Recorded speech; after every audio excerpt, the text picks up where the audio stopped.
Bueno, estoy muy contenta de estar participando en esta nueva actividad de FIMA y especialmente con la presencia del profesor Hugo Matei, un referente en la defensa de los bienes comunes, y Rodrigo Míguez, un chileno que está haciendo una excelente carrera también en Italia. Para todos ustedes, muchas gracias por la invitación. Eh, si hoy la tutela del ambiente, de la naturaleza, del agua, de los bienes comunes está en el primer plano de las preocupaciones, incluso de los países en desarrollo y desarrollados, se debe fundamentalmente a que estamos frente a un problema grave, a un problema urgente que afecta la vida y sostenibilidad del planeta y de todos nosotros, respecto al cual el derecho, por cierto, está también llamada a cumplir una función que se ha revelado hasta ahora nada de fácil, sobre todo porque por la naturaleza jurídica misma de los bienes en juego, esto exige romper o adaptar a veces fatigosamente las viejas estructuras del derecho tradicional. Al tratar de enfrentar los problemas ahora ya no desde la sola óptica de los dominios o defensas exclusivas del Estado, sino por el contrario, de tratar de participar a la comunidad, a la colectividad o al pueblo, incluyendo, por cierto, aquí la mirada, como decía el profesor Matei, de las generaciones futuras y no solo las presentes. Y en Italia, esto lo saben muy bien, esto de trabajar fatigosamente con las viejas reglas y esquemas. El profesor Míguez en su libro Le aventure del soggetto analizó en detalle todas las estructuras que se rompen o se tienen que adaptar frente al reconocimiento de la naturaleza como un sujeto de derecho. Y el profesor Matei trabaja desde los años de la Comisión Rodotà en tratar de introducir los bienes comunes en el marco europeo y también, por cierto, en el centro del derecho común italiano, en el Código Civil, para que una norma de los bienes comunes termine irradiando al resto de las normas, sobre todo desde el punto de vista de la propiedad. Pues bien, en la defensa de los bienes comunes, esto es, en quién es el legitimado para defender a los bienes comunes, sepan que también se trabaja con estructuras absolutamente inadecuadas para la protección de estos bienes, como veremos. También caen aquí, en palabras del profesor Caepeletti, como castillos de naipe, las reglas tradicionales que tenemos del interés para litigar, la representación y, por cierto, los efectos de la cosa juzgada de una sentencia que afectará, por cierto, a muchos. En palabras del profesor, aquí, lo que yo les quiero preguntar entonces es, y aquí me tomo de las palabras del profesor Hugo Matei, la tutela jurisdiccional preventiva de los bienes comunes debe ser difusa, esto es, todos debieran tener acceso a la jurisdicción para defenderlo. Y esa es la pregunta que nosotros hoy día nos tenemos que hacer. En otras palabras, ¿quién es el legitimado para proteger que un humedal no se siga rellenando, que la laguna Aculeo no se seque, que en Petorca los ríos se sequen, los cerros estén llenos de agua para paltos y la gente no tenga agua para beber en tiempos de pandemia? ¿Quién puede defender un bosque nativo, la disminución de las áreas verdes de un parque? Esa es la pregunta que nos tenemos que hacer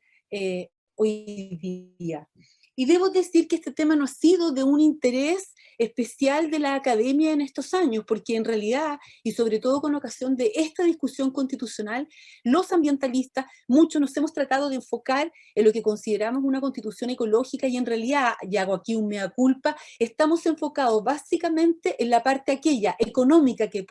decía el profesor Hugo Matei, esto es, en aquello que regula la propiedad garantizada por la Constitución sobre los recursos naturales que tenemos actualmente y sobre todo en que la cláusula que tenemos de función social de la propiedad hasta ahora ha quedado dormida, en palabras de la profesora Galdames, y qué decir del 19 número 24, inciso 11, cuando garantiza la Constitución los derechos de los particulares sobre las aguas como un derecho de propiedad casi absoluto. Es decir, las aguas son bienes nacionales de uso público, bienes del pueblo para uso del pueblo,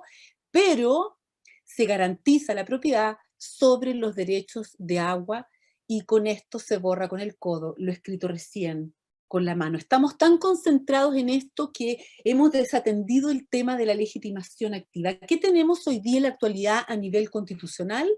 Tenemos un recurso de protección que puede ejercer el que sufra, el afectado con una lesión al derecho a vivir en un medio ambiente libre de contaminación. Son todas muchas cosas limitadas, ¿ah? Muchas cosas limitadas. De hecho, nosotros tenemos un recurso de protección que es más limitado que el recurso de protección general, cuando debiera ser todo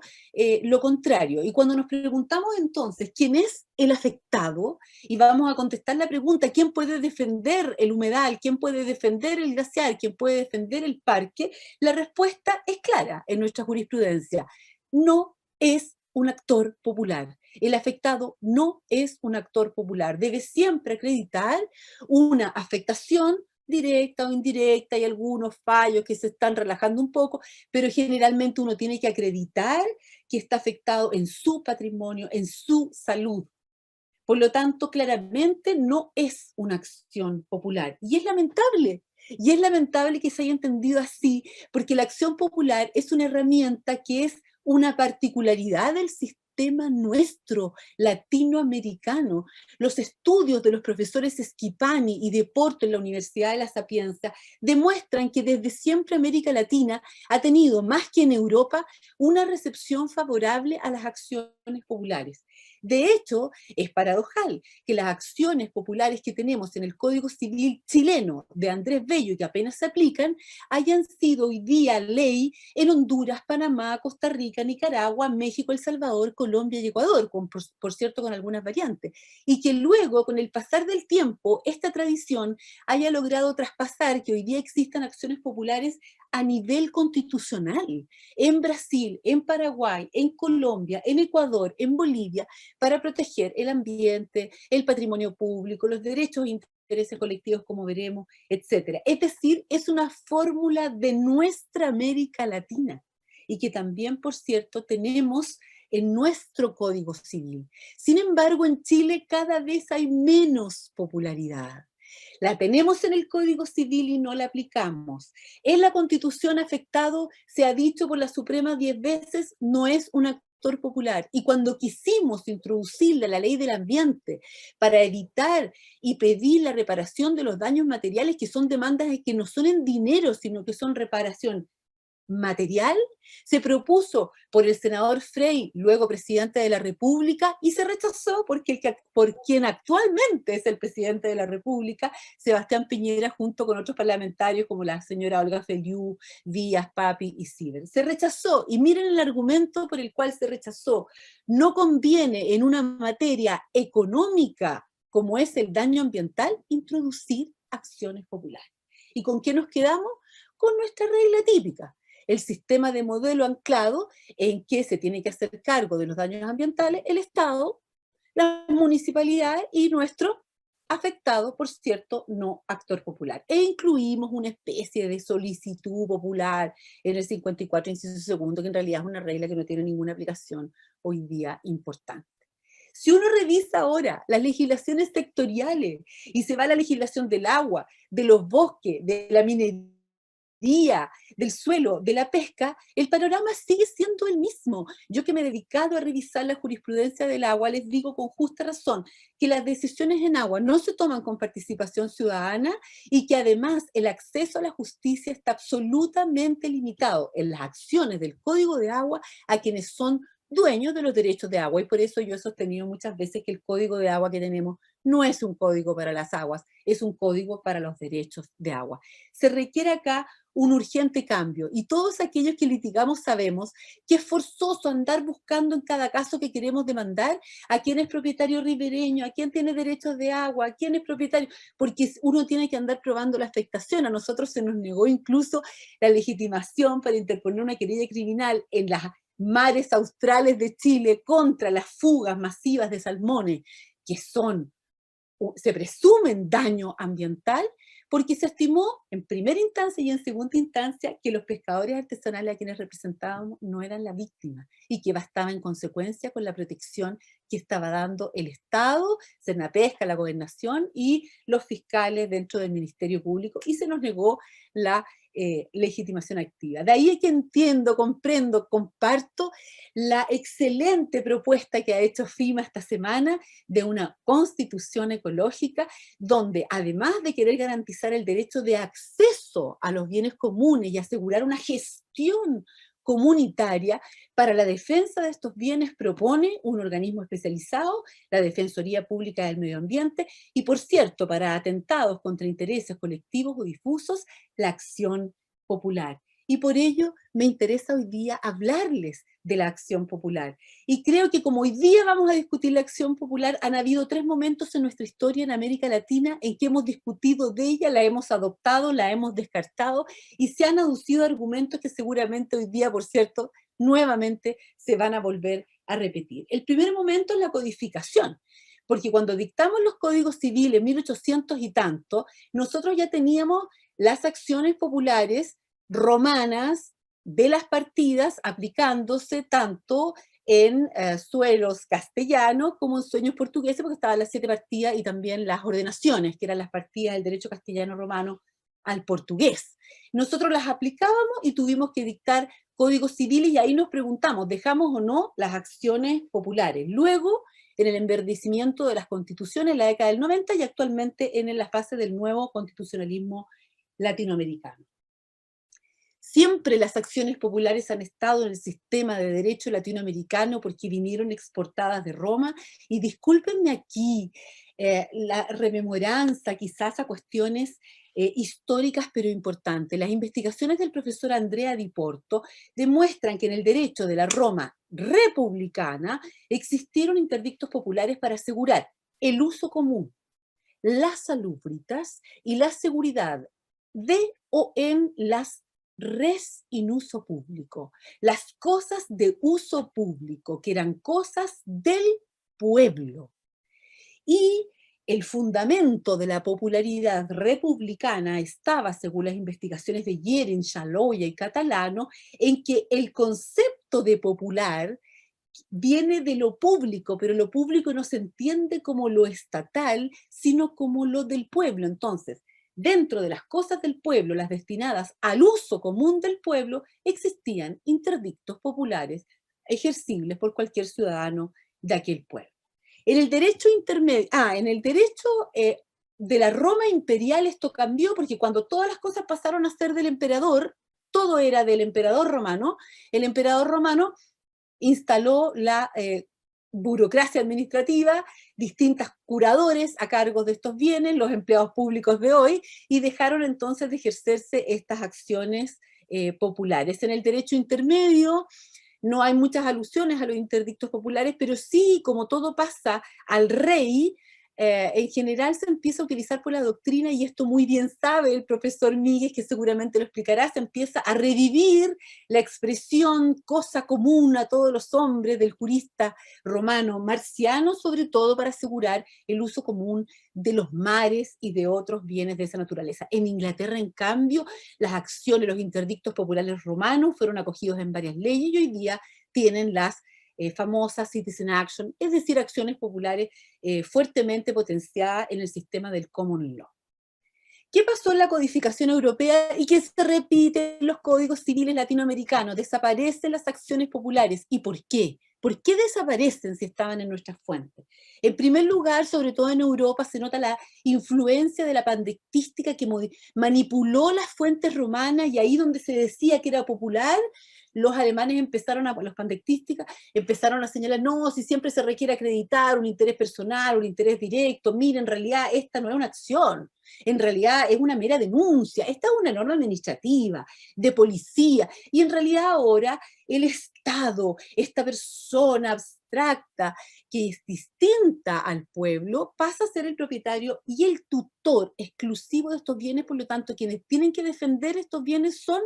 los organismos del Estado. Esto pasó en todos los códigos latinoamericanos, salvo una preciosa excepción, que es el Código de Bello, pero cuando uno ve la discusión que se produjo al redactar el Código Civil brasileño, es impresionante cómo se rechazan las acciones populares citando a juristas italianos,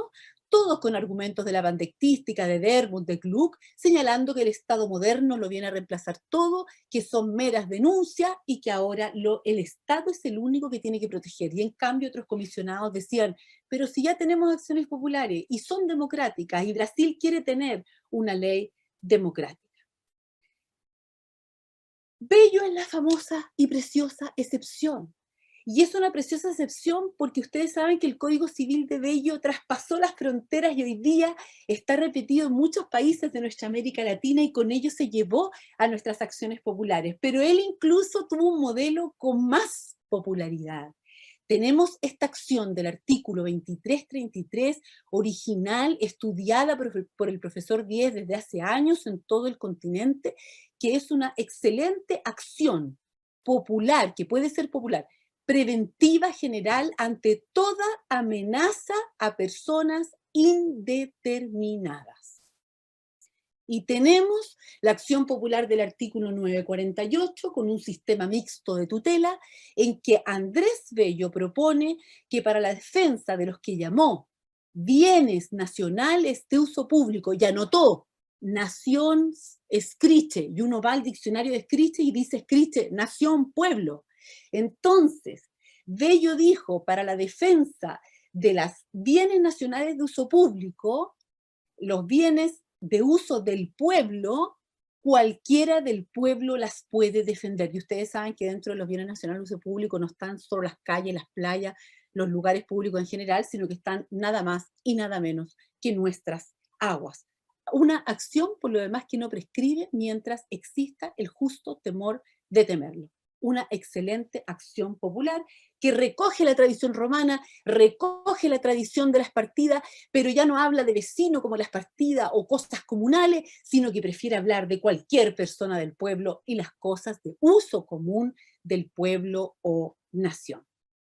Han tenido escasa aplicación, el profesor Díez ha encargado de reunir todos estos casos, ya hay varios, el primero ejercido por él, con éxito para la limpieza de un lugar por una erradicación de una población por parte del Serviu, y se logró no solo limpiar este lugar, sino que miren las ventajas de proteger lo común, logró que a partir de este fallo, de esta condena, el Serviu lograra que en todas las erradicaciones futuras de poblaciones se consideraran el presupuesto un ítem para limpieza de los espacios comunes. Hay otros casos, tenemos un tercero en Quintero Puchuncaví, que está pendiente, estamos pendientes de aquello, y la del 948, para la defensa de las res en uso público, tenemos un casito importante, muy bueno, que defendió a las aguas, que fue ejercida por los vecinos, los habitantes de un pueblo que quedó sin agua por las obras de un tranque de relave, el Mauro, el más grande del mundo,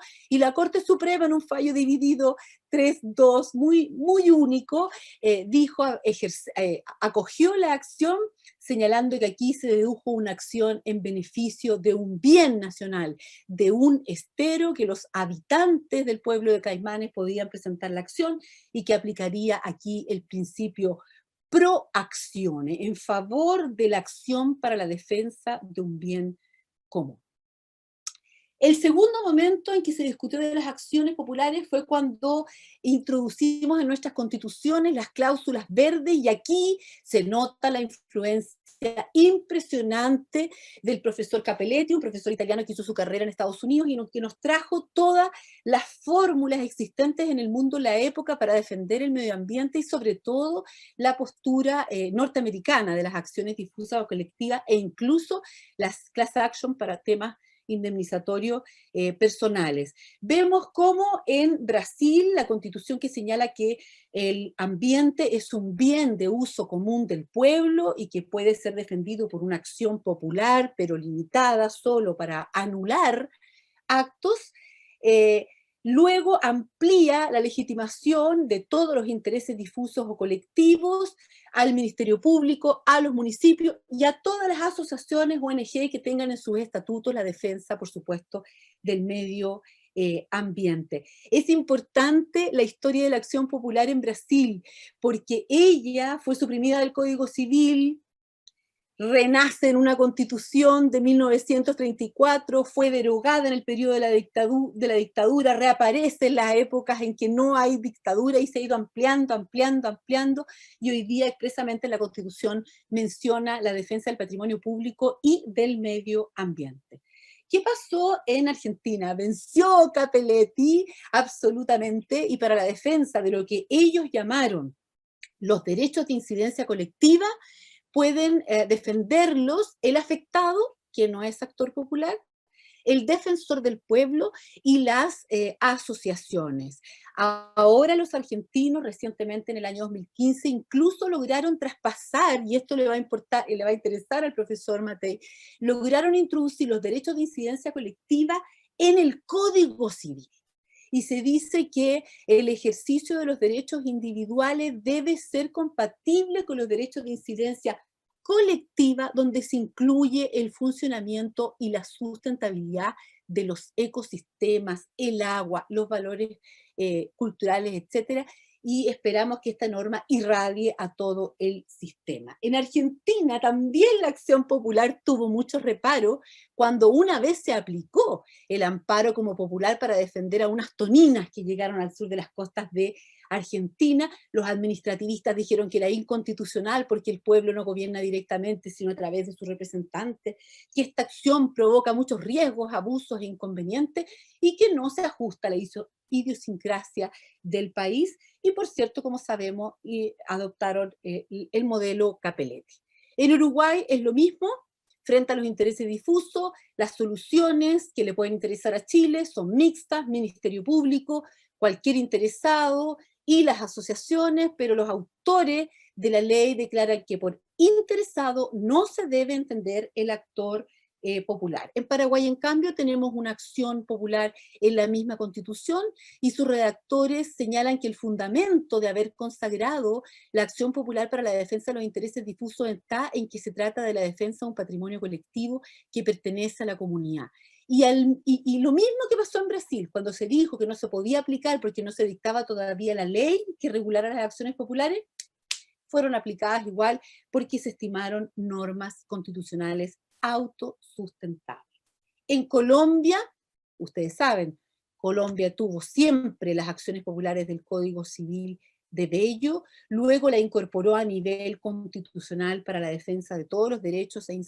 intereses colectivos, la reguló en leyes especiales, hubo un auge impresionante en el ejercicio de estas acciones. Tanto fue así que hubo que dictar ahora una ley para tratar de limitar su ejercicio por los gastos económicos que significaron todas las condenas al Estado por no hacer su pega, en el fondo, y ahora se está incluso volviendo a revalorizar el ejercicio, como ha analizado el profesor Díez, de las acciones del Código Civil, de las acciones que nosotros tenemos y que no ejercemos.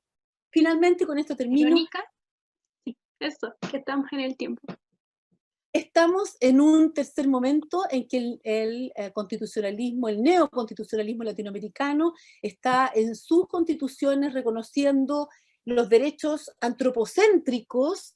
a la protección medioambiental con, por ejemplo, aquí en el caso de Ecuador, que cualquier persona individual o colectiva o en grupo puede defender, junto a otra visión que son los derechos de la naturaleza, donde se dice que toda persona, comunidad, pueblo o nacionalidad podrá exigir los derechos de la naturaleza. Ya se ejerció por la acción popular una primera solicitud a favor de los derechos de un río